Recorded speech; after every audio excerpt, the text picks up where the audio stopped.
ಟ್ರಾಫಿಕ್ಕಿಗೆ ಹೆಸರಾದ ಬೆಂಗಳೂರು ಈಗ ಹೊಸ ಚರಿತ್ರೆ ಬರಿತಾ ಇದೆ. ಈಗ ನೀವು ನೋಡ್ತಿರೋದು ಟೈಮ್ ಸೇವಿಂಗ್ ಮಾತ್ರ ಅಲ್ಲ, ಫ್ಯೂಚರ್ ಸೇವಿಂಗ್ ಮೆಟ್ರೋ ಟ್ರಾನ್ಸ್ಫಾರ್ಮೇಶನ್. ಹೌದು, ನಮ್ಮ ಮೆಟ್ರೋ ಈಗ ಇಡೀ ನಗರವನ್ನು ಹೊಸದಾಗಿ ಜೋಡಿಸುತ್ತಾ ಸಾಗುತ್ತಿದೆ. ಹೊಸ ಲೈನ್ಗಳು, ಹೊಸ ನಿಲ್ದಾಣಗಳು, ಏರ್ಪೋರ್ಟ್ ಲೈನ್, ಅಂಡರ್ಗ್ರೌಂಡ್ ಮೆಟ್ರೋ ಇವೆಲ್ಲವೂ ಈಗ ರೆಡಿ ಆಗುತ್ತಿದೆ. ಈ ವಿಡಿಯೋವನ್ನು ಒಂದು ಸಲ ನೋಡಿ ನಿಮ್ಮ ಮೆಟ್ರೋ ಪ್ರಯಾಣ ಇನ್ನೂ ಎಷ್ಟು ಮೇಲಕ್ಕೆ ಹೋಗುತ್ತೆ ಅಂತ ಗೊತ್ತಾಗುತ್ತೆ. ಹೆಚ್ಚು ಸಮಯವನ್ನು ವ್ಯರ್ಥ ಮಾಡದೆ ಬನ್ನಿ ನೋಡೋಣ ನಮ್ಮ ಮೆಟ್ರೋ ಯಾವ ಹಂತದಲ್ಲಿ ಇದೆ, ಯಾವ ಮಾರ್ಗಗಳು ಮುಕ್ತವಾಗಿದೆ, ಈಗಾಗಲೇ ಯಾವ ಹೊಸ ನಿಲ್ದಾಣಗಳಲ್ಲಿ ಮೆಟ್ರೋ ಓಡಾಡ್ತಾ ಇದೆ ಅಂತ ಈ ವಿಡಿಯೋದ ಮೂಲಕ ತಿಳಿದುಕೊಳ್ಳೋಣ. ನಮಸ್ಕಾರ ಗೆಳೆಯರೇ, ನಿಮಗೆಲ್ಲ ಸಕ್ಸಸ್ ಯು ಕನ್ನಡಗೆ ಸ್ವಾಗತ. ಇದು ನೋಡೋದಕ್ಕೆ ಸಿಂಪಲ್ ಅಪ್ಡೇಟ್ಸ್ ಅಲ್ಲ, ಇದು ಬೆಂಗಳೂರಿನ ಫ್ಯೂಚರ್ ಪ್ಲಾನ್, ನಿಮ್ಮ ಇಂದಿನ ಪ್ರಯಾಣಕ್ಕೆ ಮಾರ್ಗ ತೋರಿಸೋ ಹೊಸ ಹೆಜ್ಜೆಗಳು. ಬನ್ನಿ ಸ್ನೇಹಿತರೆ, ನಮ್ಮ ಮೆಟ್ರೋ ಯೋಜನೆಯ ಇತಿಹಾಸವನ್ನು ತಿಳಿದುಕೊಳ್ಳೋಣ. ನಮ್ಮ ಮೆಟ್ರೋ ಯೋಜನೆಯು 2007ರಲ್ಲಿ ಆರಂಭವಾಯಿತು. ಇದರ ಮೊದಲ ಮೆಟ್ರೋ ರೈಲು 2011ರಲ್ಲಿ ಬೈಯಪ್ಪನಹಳ್ಳಿಯಿಂದ MG ರಸ್ತೆಯವರೆಗೆ ಓಡಿತು. ಈ ಮೂಲ ಹಂತವು 2017ರ ವೇಳೆಗೆ ಸಂಪೂರ್ಣ ಮುಗಿಯಿತು. ಇದರ ಒಟ್ಟು ಉದ್ದ 42 ಕಿಲೋಮೀಟರ್ ಆಗಿತ್ತು. ಪ್ರಸ್ತುತ ಕಾರ್ಯನಿರ್ವಹಣೆಯ ಮಾರ್ಗಗಳನ್ನು ನೋಡೋದಾದ್ರೆ ಇಂದಿನ ದಿನಕ್ಕೆ 2 ಪ್ರಮುಖ ಮಾರ್ಗಗಳು ಕಾರ್ಯನಿರ್ವಹಿಸುತ್ತಿವೆ. ಅದು ನೋಡೋದಾದ್ರೆ ಪರ್ಪಲ್ ಲೈನ್ ಮತ್ತು ಗ್ರೀನ್ ಲೈನ್. ಪರ್ಪಲ್ ಲೈನ್ ಅನ್ನು ನೋಡೋದಾದ್ರೆ ಇದು ಬೈಯಪ್ಪನಹಳ್ಳಿಯಿಂದ ಚೆಲ್ಲಘಟ್ಟವರೆಗೂ ಹೋಗುತ್ತೆ. ಇದರ ಮುಖ್ಯ ನಿಲ್ದಾಣಗಳನ್ನು ನೋಡೋದಾದ್ರೆ MG ರಸ್ತೆ, ವಿಜಯನಗರ, ಮೆಜೆಸ್ಟಿಕ್ ಮುಂತಾದ 22 ನಿಲ್ದಾಣಗಳೊಂದಿಗೆ ಕೊನೆಗೊಳ್ಳುತ್ತದೆ. ಹಾಗೆಯೇ ಗ್ರೀನ್ ಲೈನ್ ನೋಡೋದಾದ್ರೆ ನಾಗಸಂದ್ರದಿಂದ ಸ್ಟಾರ್ಟ್ ಆಗಿ ಸಿಲ್ಕ್ ಇನ್ಸ್ಟಿಟ್ಯೂಟ್ವರೆಗೂ ಹೋಗುತ್ತೆ. ಇದರ ಪ್ರಮುಖ ನಿಲ್ದಾಣಗಳನ್ನು ನೋಡೋದಾದ್ರೆ ಯಶವಂತಪುರ, ಮೆಜೆಸ್ಟಿಕ್, ಬನಶಂಕರಿ ಸೇರಿದಂತೆ 30 ನಿಲ್ದಾಣಗಳನ್ನು ಒಳಗೊಂಡಿದೆ. ಬನ್ನಿ ಗೆಳೆಯರೆ, ಮೆಟ್ರೋದ 2ನೇ ಹಂತ ದೊಡ್ಡ ವಿಸ್ತರಣೆಯನ್ನು ನೋಡೋಣ. ಹಂತ 2 ನಮ್ಮ ಮೆಟ್ರೋ ಯೋಜನೆಯು ಡಬಲ್ ಮಾಡುತ್ತಿದೆ.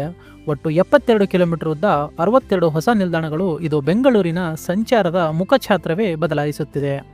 ಮೊದಲಿಗೆ ಪರ್ಪಲ್ ಲೈನ್ ವಿಸ್ತರಣೆಯನ್ನು ನೋಡೋಣ. ಈ ಮಾರ್ಗ ಈಗ ವೈಟ್ ಫೀಲ್ಡ್ ಇನ್ನು ಚೆಲ್ಲಘಟ್ಟ ತನಕ ಕೊನೆ ಹೋಗುತ್ತೆ.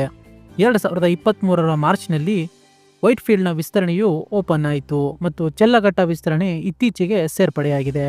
ಹಾಗೆಯೇ ಗ್ರೀನ್ ಲೈನ್ನ ವಿಸ್ತರಣೆ ನೋಡೋದಾದ್ರೆ ನಾಗಸಂದ್ರದಿಂದ ಮಾದವರ ಕಡೆಗೆ ಮತ್ತು ಇನ್ನೊಂದು ಕಡೆ ಯಲೆಚನಹಳ್ಳಿಯಿಂದ ಅನಜಾಪುರ ಮಾರ್ಗವರೆಗೆ ವಿಸ್ತಾರಗೊಂಡಿದೆ. ಈ ಮಾರ್ಗಗಳು ಈಗ ಭಾಗಶಃ ಕಾರ್ಯನಿರ್ವಹಿಸುತ್ತಿವೆ. ಗೆಳೆಯರೇ, ಇಷ್ಟೊತ್ತು ನಾವು ನೋಡಿದ್ದು ಮೆಟ್ರೋದ ಮೊದಲ ಹಂತವಾದ ಪರ್ಪಲ್ ಲೈನ್ ಮತ್ತು ಗ್ರೀನ್ ಲೈನ್ ಹಾಗೂ ಅದರ ವಿಸ್ತರಣೆ. ಬನ್ನಿ 2025ರ ಮೆಟ್ರೋದ 2ನೇ ಹಂತದ ಕಾರ್ಯಾಚರಣೆಯ ಲೈನ್ಗಳನ್ನು ನೋಡೋಣ. ಮೊದಲನೇದಾಗಿ ಪಿಂಕ್ ಲೈನ್. ಈ ಹೊಸ ಮಾರ್ಗ ಕಲೆನ ಅಗ್ರಹಾರದಿಂದ ನಾಗವರ ನಡುವಿನ 21 ಕಿಲೋಮೀಟರ್ ಭಾಗವನ್ನು ಒಳಗೊಳ್ಳಲಿದೆ. 12 ಭೂಗತ ನಿಲ್ದಾಣಗಳು ಹಾಗೆ 6 ಎಲಿವೇಟೆಡ್ ನಿಲ್ದಾಣಗಳನ್ನು ಒಳಗೊಳ್ಳಲಿದೆ. ಈ ಯೋಜನೆಯು ಡಿಸೆಂಬರ್ 2025ರಿಂದ ಭಾಗಶಃ ಚಾಲನೆಗೆ ನಿರೀಕ್ಷೆ ಇದೆ. ಹಾಗೆಯೇ 2025ರ ಇನ್ನೊಂದು ಲೈನ್ ನೋಡೋದಾದ್ರೆ ಯೆಲ್ಲೋ ಲೈನ್. ಈ ಲೈನ್ RV ರೋಡಿಂದ ಸ್ಟಾರ್ಟ್ ಆಗಿ ಬೊಮ್ಮಸಂದ್ರ ನಡುವೆ 16 ನಿಲ್ದಾಣಗಳೊಂದಿಗೆ ಪೂರ್ಣಗೊಳ್ಳಲಿದೆ. ಈ ಮಾರ್ಗದ ವಿಶೇಷತೆ ಎಂದರೆ ನೇರವಾಗಿ ಎಲೆಕ್ಟ್ರಾನ್ ಸಿಟಿಯನ್ನು ಸಂಪರ್ಕಿಸುತ್ತದೆ. ಈ ಒಂದು ಯೋಜನೆಯು ಮೇ 2025ರ ವೇಳೆಗೆ ಲೈನ್ ಓಪನ್ ಆಗೋ ನಿರೀಕ್ಷೆ ಇದೆ. ಹಾಗೆಯೇ 2025ರ ಇನ್ನೊಂದು ಯೋಜನೆ ನೀಲಿ ಲೈನ್. ಇದು 58 ಕಿಲೋಮೀಟರ್ ಉದ್ದದ ಮಾರ್ಗ ಸೆಂಟ್ರಲ್ ಸಿಲ್ಕ್ ಬೋರ್ಡಿಂದ ಕಿಯಾ ಏರ್ಪೋರ್ಟ್ ನಡುವಿನ ಅಂತರವನ್ನು ಸಂಚರಿಸಲಿದೆ. ಇದು ನಮ್ಮ ಮೆಟ್ರೋದಲ್ಲಿ ಅತಿ ಉದ್ದದ ಲೈನ್ ಆಗಿರುತ್ತದೆ. ಪೂರ್ತಿಯಾಗೋ ವೇಳೆಯನ್ನು ನೋಡೋದಾದ್ರೆ 2026ರಲ್ಲಿ ಎಂದು ನಿರೀಕ್ಷೆ ಇದೆ. ಹಾಗೆಯೇ ಮೆಟ್ರೋದ 3ನೇ ಹಂತವನ್ನು ನೋಡೋದಾದ್ರೆ ಪ್ಲಾನಿಂಗ್ ಹಂತದಲ್ಲಿರುವ ಹಂತ 3 ಯೋಜನೆಯು JP ನಗರ, ಹೆಬ್ಬಾಳ, ಹೊಸಹಳ್ಳಿ, ಕಡಬಗೆರೆನಂತಹ ಹೊಸ ಮಾರ್ಗಗಳನ್ನು ಒಳಗೊಳ್ಳಲಿದೆ. ಹಾಗೆಯೇ ಮೆಟ್ರೋಗೆ ಸಂಬಂಧಿಸಿದ ಇತ್ತೀಚಿನ ವೀಕ್ಷಣೆಗಳನ್ನು ನೋಡೋದಾದರೆ ಫೆಬ್ರವರಿಯಲ್ಲಿ ಟಿಕೆಟ್ ದರ ಏರಿಕೆಯಾಗಿದೆ. ಇದು ಕೆಲವಷ್ಟು ಯಾತ್ರಿಕರನ್ನು ಬೆರಗುಗೊಳಿಸಿದೆ. ಹಾಗೆಯೇ IPL ಪಂದ್ಯ ದಿನಗಳಲ್ಲಿ ಮೆಟ್ರೋ ರಾತ್ರಿ 12 ಗಂಟೆ 30 ನಿಮಿಷವರೆಗೂ ಲಭ್ಯವಾಗಲಿದೆ. ಹಾಗೆಯೇ ಯೆಲ್ಲೋ ಲೈನ್ ಕೋಚಸ್ ಅನ್ನು ಈಗಾಗಲೇ ಬೆಂಗಳೂರಿಗೆ ಬಂದು ಟ್ರಯಲ್ನ ರನ್ ಮಾಡುತ್ತಿವೆ. ವೀಕ್ಷಕರೇ, ಈ ವಿಡಿಯೋ ನಿಮಗೆ ಇಷ್ಟವಾದರೆ ಈ ವಿಡಿಯೋಗೆ ಒಂದು ಲೈಕ್ ಮಾಡಿ ಹಾಗೂ ಶೇರ್ ಮಾಡಿ. ಈ ಕೂಡಲೇ ನಮ್ಮ ಚಾನಲ್ಗೆ ಸಬ್ಸ್ಕ್ರೈಬ್ ಆಗಿ.